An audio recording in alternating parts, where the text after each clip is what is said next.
Salam. Bugün Azərbaycan futbolunda sular durulmur.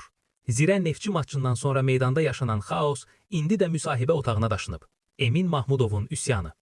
Kapitanın ilk sözləri hər şeyi deyir. Məncə futboldan danışmağın yeri yoxdur. Emin bildirir ki, Neftçi rəqibə qarşı deyil, hakimlərə qarşı oynayır. Hər son dəqiqədə görəsən hakim nə çıxaracaq qorxusuyla yaşamaq. Bu artıq psixoloji müharibədir.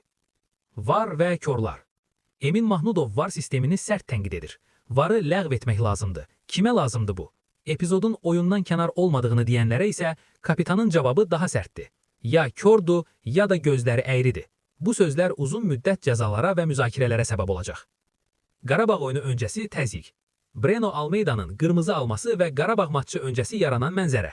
Emin hesab edir ki, onlara qalib gəlmək üçün artıq yox, 3-4 gol vurmaq lazımdır. Çünki hakimlik faktorunu ancaq belə üstələmək olar. Sual: sizcə Emin Mahmudovun bu emosional çıxışı haqlı bir üsyandır yoxsa Neftçinin itirilmiş xallarına bəhanə? Kapitanın VAR ləğv olunsun təklifinə qoşulursunuz. Rəylərdə müzakirə edək.